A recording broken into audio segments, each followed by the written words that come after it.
We are talking about maxima and minima today. This is section 4.3. For the next couple of sections, we're going to be talking about components of the graph, how to find specific places on the graph, and how to draw good graphs. So let's define a couple of things. First of all, absolute max and min, maximum and minimum. Okay, abbreviation for that. And I'm doing these kind of together because they're the same, only opposite.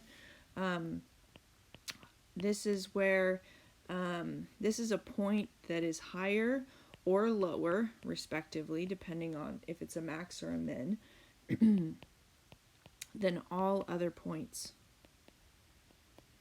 So that's a non-math definition. I try to do that when possible, but it's basically the highest point and the lowest point. Okay, the absolute max and min. Now we can also talk about local max and min, and the definition on this is a little bit different. We say that there is a point is a local max and min if there's an open interval, and we'll come back to that, around the point where all points are higher or lower. Okay, so let me draw you a picture of this and show you what we mean. If you have a graph where there's maybe, let's talk about maximums first. So maybe it does something like this, okay? This point, this right here is the absolute maximum, okay? But this is also a maximum of sorts, right? It's a mountaintop, it's a high point, but it's not the absolute. This is what would be called a local max. All right, so if there's an open interval around it, okay, and usually when we're talking about intervals, we're talking about x values, so let's draw it this way. Here's this is some point C, okay? There's an open interval around C where all the points around it are lower than that point. So we don't have to say it's a big interval, right? We're not looking at the whole graph because then this would be higher. But we're just saying a small interval around it. I can get an interval small enough that it is the high point in this little world there. That's the idea with that open interval. Now, how does that, I mean, intuitively, I think this makes sense for most people, but how does this affect you in calculating? The answer is sometimes on your homework problems, it's going to give you a function, and it will cut it off. So it'll only define it between A and B. So it'll be on an interval. And let's say this function goes from here down, and then it has like a maximum like this, and then it goes here, okay? So this point right here would be the absolute max, but we would not say that this is not a local max, okay? And the reason is this, and it goes back to that open interval thing. If I take an open interval around A, well, I can't do that because the function is not defined to the left of A. The function is only defined at A, so I can't get this left-hand interval.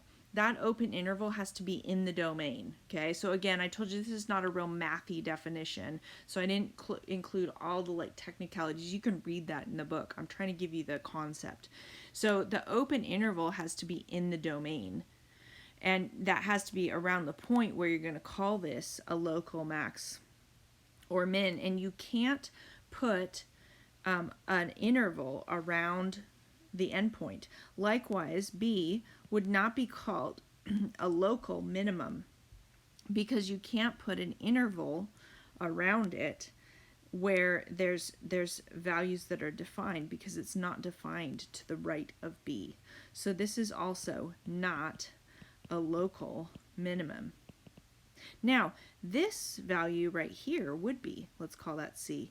This is a local minimum, okay, because it's in there and I can put an interval around it where all the points are higher than that value at C, okay? However, interesting thing, let's go back up here and look at this. Absolute max and min does not require that open interval. It's just higher or lower than all the other points. So this right here is an absolute minimum on this interval. Okay, so how do we bottom line this? I would say this: absolute max and min is the highest or lowest point, no matter what, okay, including endpoints. For a local min or max, no endpoints. That's the bottom line. So for the locals, you're only looking in the interval, not at the endpoints. All right. Now we're going to do some problems. Oh, let's jump to the problems real quick. Let's do that. So, no, I'm going to do the theorems first. Sorry, let me go through all the theorems. Next theorem in this section is called the extreme value theorem. All right, here's what it says. I am going to do mathy definition on this because I want you to start seeing conditions on things and how they work. F is continuous. So if F is continuous on a closed interval AB, and now whether it's closed or open is important in these theorems, okay? Then there is a point in the closed interval AB at which F has an absolute max in that interval. And similarly, there is a point in this interval AB at which F has an absolute minimum over this AB. Okay? These if statements are really important, okay? That has to be true in order for this to follow. So as you go on in math and you're using theorems, you first have to verify that you can use the theorem. And showing that the if part is true is how you verify. Okay, now let's draw a picture of this, okay? What this is saying. So we've got a function, and it's defined from A to B. And let's say it looks like this. Okay, whoops, that's supposed to end right there. Okay, so this is where the endpoints, A and B there. Then it's saying if F is continuous, and I did draw it continuous, then there's somewhere in this interval between A and B where there's an absolute max. Okay, well, let's see. Is there an absolute max? Yeah, this is the highest place right here. Okay. So this is my absolute max. Okay, and there's a point in this interval also where there's an absolute min. Let's see, here it is. This is the lowest point. Now it happens that both of these are in endpoints, but it doesn't have to be. I could have drawn the function. Let's change this a little bit. Let's draw the function like this. Sorry, that's a little wonky, but you get the idea. Okay, then my absolute minimum is here. It's just saying that if you're continuous, there's going to be a high point and a low point. Okay? Now, if there's breaks in this function, that's not necessarily true. So that this requirement is important for that to follow. Okay? All right, that's the extreme value theorem, and then we're going to define critical points. We've kind of used that already loosely. We're going to define it technically. So let C be an interior point in the domain of F.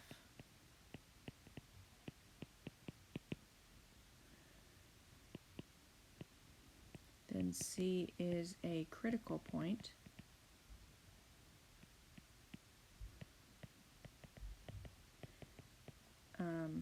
if F prime of C equals 0, or if F prime of C is undefined.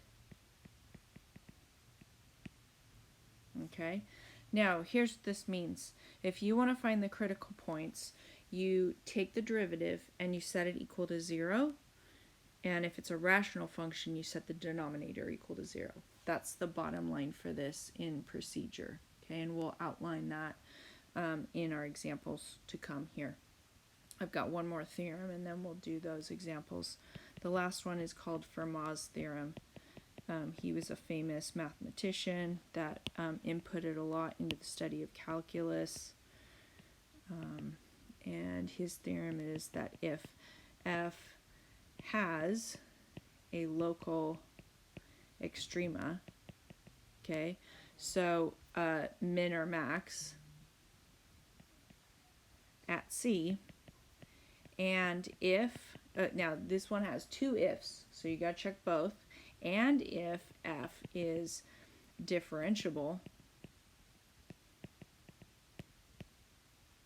at C, then F prime of C equals 0. So basically, with a few qualifications and exclusions, where the derivative is equal to 0 is the extrema point. Okay, and remember what this differentiable does is this excludes points, okay, and breaks.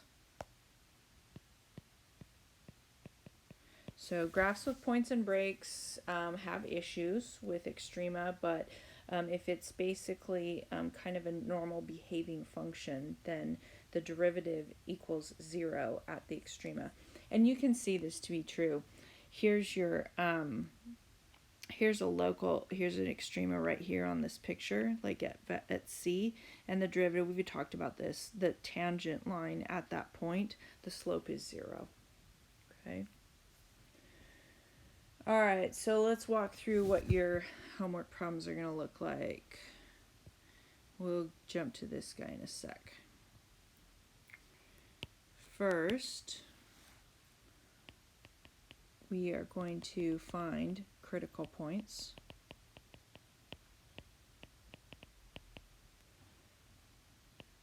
Using the graphing calculator.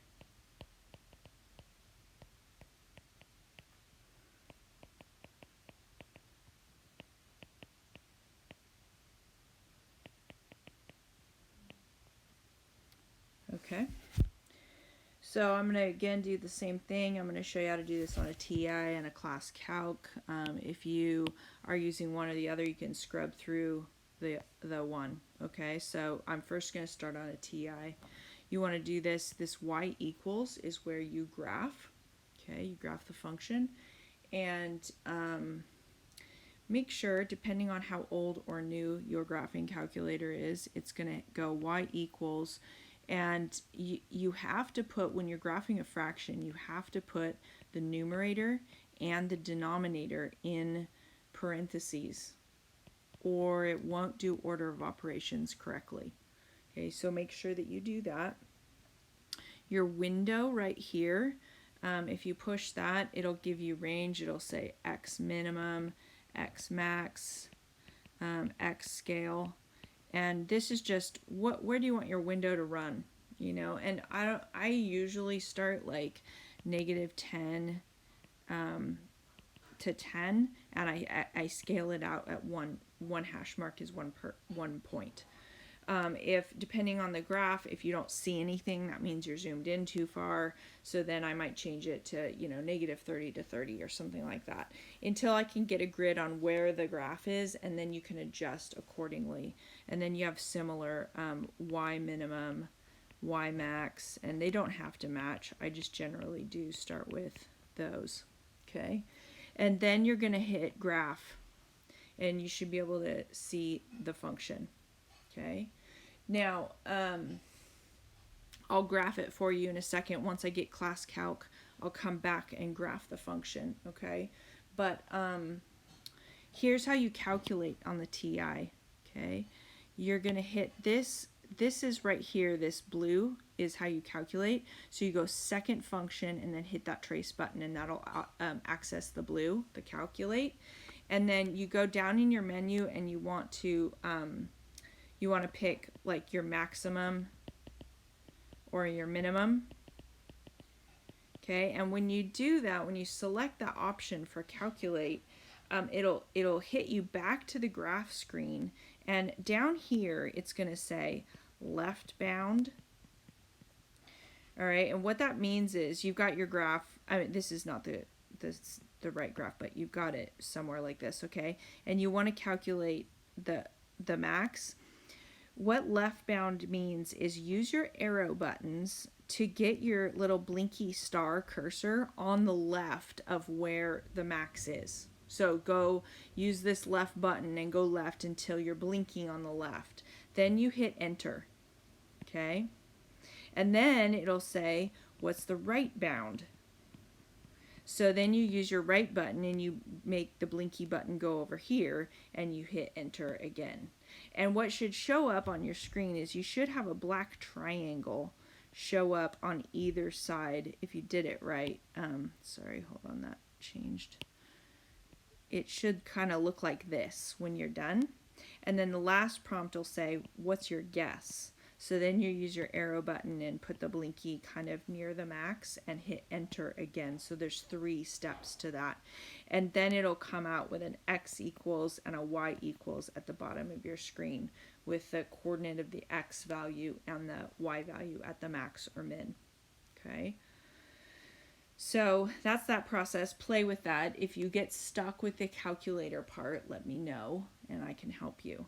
Okay. For those of you on class calc, let's come over here, and we are going to graph this function. So we're going 3x squared divided by 1 plus x cubed. And for those of you who have used TI in the past, the nice thing about class calc is you don't have to put everything in parentheses. Okay, well, there's many nice things. So on a TI, you have to put parentheses around your top and your bottom when you do a fraction, and here you don't. It automatically makes it a whole fraction. Okay, let me tell you a couple things about class calc. First of all, if you look at, I don't think I've told you this before, so forgive me if I have, but all these buttons down at the bottom have like a black number or a dark gray number, and then in the corner you have a light gray number. So the way it works is if you want the dark thing, you tap the button, but if you want the light gray in the corner, you hold it down. So for example, let me just back up a little bit. I just typed X, so I'm gonna type this X right here, okay? But I want it cubed, so it's not the squared, it's this A to the N button right here. So I'm gonna hold that button down, and then it jumps me up to the power, and I can enter the 3. Now to get out of that power, that's what these arrows are for. They get you out of the exponent. So I'm gonna hit this right arrow, and then that's gonna get me back down to ground level, okay? The other great thing about this class calc is you don't have to go through this whole calculate process of max min. They're right here on the graph. Here's the min, here's the max, right? So you just tap it and it tells you where it is. That's at 0, 0, and this one is at 1.25, comma 1.58. Okay. So that is how you graph and find those extrema. Sorry, I want to take a screenshot of this. Okay, now let's go back to here, and I'm going to input this picture in here so you guys can see it. This should be the graph. So for those of you guys on a TI, this is what your graph should look like.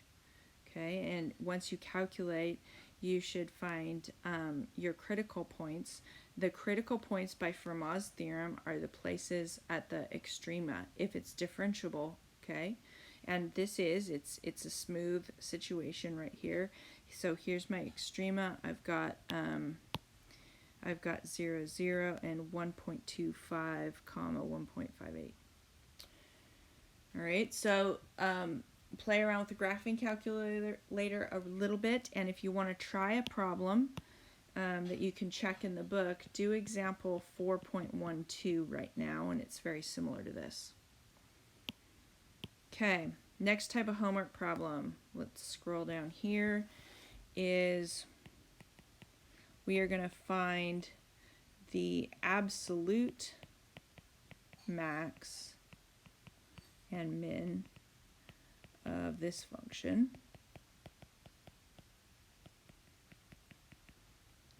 on this interval. Okay, so this is just compiling all of the theorems that we went through. Here's your game plan. The first thing you're going to do is calculate the derivative. The second thing you're going to do is you're going to set it equal to 0. Whoops. Oh, I forgot something else on that previous problem. I'll go back in a sec. Okay. And find the critical points. And then the third step is you're going to take the original function, plug in your critical points and your end points. And then you're going to pick your max and min. Okay, I'll draw you a picture of this. So here's this function. Let's see. Let's graph it really quickly and see what it is. F of x equals x squared minus 4x plus 3. Okay. So it's a parabola, and its vertex is here at like 2, -1. All right, I'm going to go back and draw that.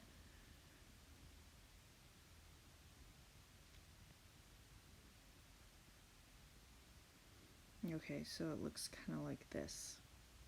Okay, without the wavy line, sorry. So we know where we're going. Okay, that's helpful. So the first thing that we want to do is to find the critical points. The critical points happen where the derivative equals 0 or where it's undefined. Okay, but this is not, this function is never undefined. So we are just going to take the derivative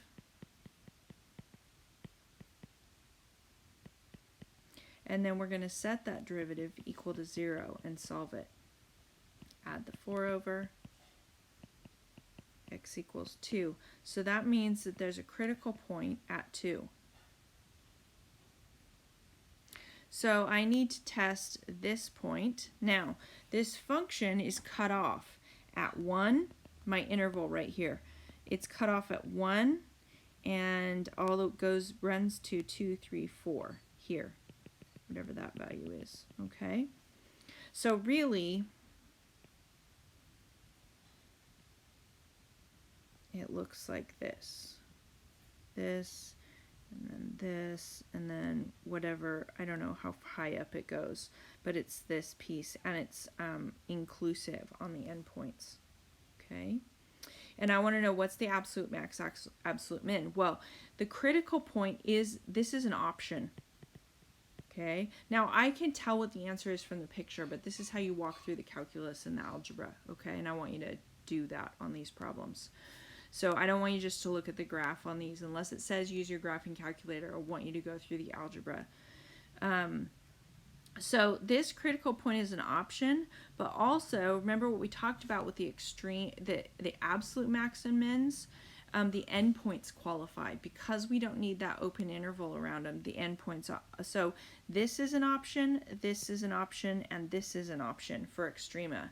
And the way that you find out which one's which is you just plug those x values into the function. You say which one's biggest and which one's smallest. Okay, so I've got f of 2. I'm going to go into the original equation because I actually want the value. So this is going to be 2 squared 2 plus 3, and then I'm going to plug, this is going to be negative 1, okay? Then I'm going to plug the endpoints in. 1,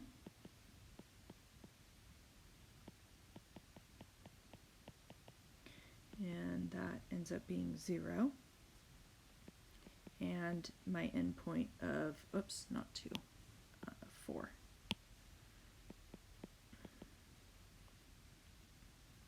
So I get 4 squared, 4 times 4 plus 3, and this ends up being 3. Okay, confirms what we saw from the graph, but this is the algebraic proof of it. Now, which one's max and min? Well, you just pick the biggest and the smallest one.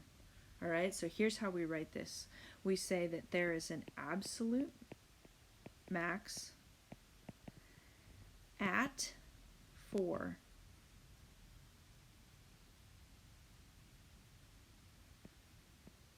actually, let's write it grammatically. This makes more sense. The maximum of 3 at 4. So it's at the x value, and what it is the y value. Okay, so the maximum is the y value, and it's located at the x value. So that's how you want to form your sentence. And then I've got an absolute minimum of negative 1 at x equals 2. Okay? All right, so that's how you do those. Now, and on a quiz or a test, I'm going to put in the directions. I'm going to say, show using calculus. The reason is because I want you to be able to do this when you can't graph it exactly. I want you to be able to find exact values using your algebra, but I don't want to have to put all sorts of crazy numbers on the exam. So in order to make it a little easier algebraically, it has to be easy graphically, and I want you to learn the process. Now, I want to go back to the previous problem because I want to show you something, but it applies here as well. When you solve the derivative and you set it equal to 0 to find the critical points, that's the only one place where the critical points occur. Let's look at this theorem again. Let me scroll up here. Here. It's not a theorem, it's a definition. C is a critical point if the derivative is 0 or if it's undefined. Okay? So what that means is if you have a function, this is a polynomial, so it's never undefined. The domain's all real numbers. But if you had a function and I was asking you to do this that was a rational equation, so, I don't know, something like this, you're going to get, your derivative is going to be a quotient. It's going to be a fraction. And the critical points come from where the numerator is equal to 0, and they also come from where the denominator equals 0, because this is where the function is undefined. So you need to take a look at that denominator value as a critical point as well. Okay, and that goes in the mix and those get tested. So on this previous problem, I forgot to check those. So I circled these guys. These are critical points. Whoops, that yellow doesn't show well. These are critical points. Okay, they're places where the derivative is 0, but there's also a place that's undefined. Okay, and that's where where the derivative has a denominator that is where the denominator is equal to 0. So let's take a look at that. Let's do the derivative on this and see what happens. I'm going to take this function that we were looking at before, take the derivative, doing the quotient rule.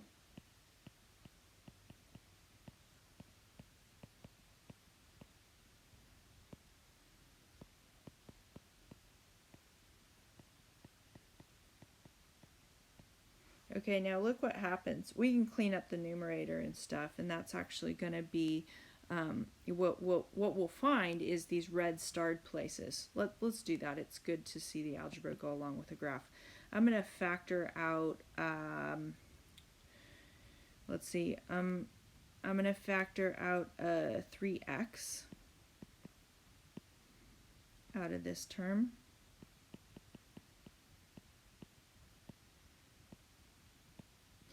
And out of this term.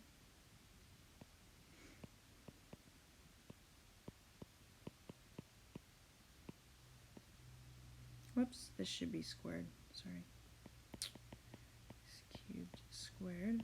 Alright, so my inside ends up being, let's see, 2 plus 2x cubed minus 3x cubed over plus x cubed squared. Okay. Let me get this out of here so we're running out of space.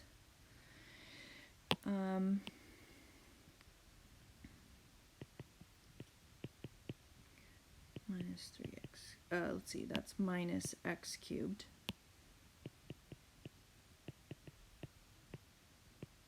Alright. So now this is all factored up. Now let's figure out what the critical points are. This is the algebra along. This is a good exercise because this could be a problem in this section, you know, find the absolute max and min, and you'd have to actually calculate the derivative and find the points of critical points. So it's not a waste of time to go through. You could see something like this on your homework. So I'm gonna figure out what the critical points are, and the way I do that is finding out where is this equation equal to 0. Well, it's going to be equal to 0 when the numerator is equal to 0. That's how fractions become 0. And it's going to be undefined when the denominator is equal to 0. Okay, so this is already factored. This means 3x equals 0, and this whole mess here equals 0. So x equals 0 is one of my critical points. And then if I add the cube over, and then I cube root both sides, I get the cube root of 2, okay? Which hopefully, hold on, cube root of 2 is 1.26, say, okay? So that's another critical point. But then this one, this undefined thing also kicks out critical points. So let's square root both sides. And then let's subtract over the 1. And then cube root both sides. And the cube root of -1 is -1. So I've got a critical point there as well. Now let's compare this to the graph. Okay. Well, look at this. This is so cool, you guys. It's so cool when it all comes together. It's very exciting. Okay, so we found out our critical points are 0 and 1.26. Okay, so look. 0, 1.26, rounded.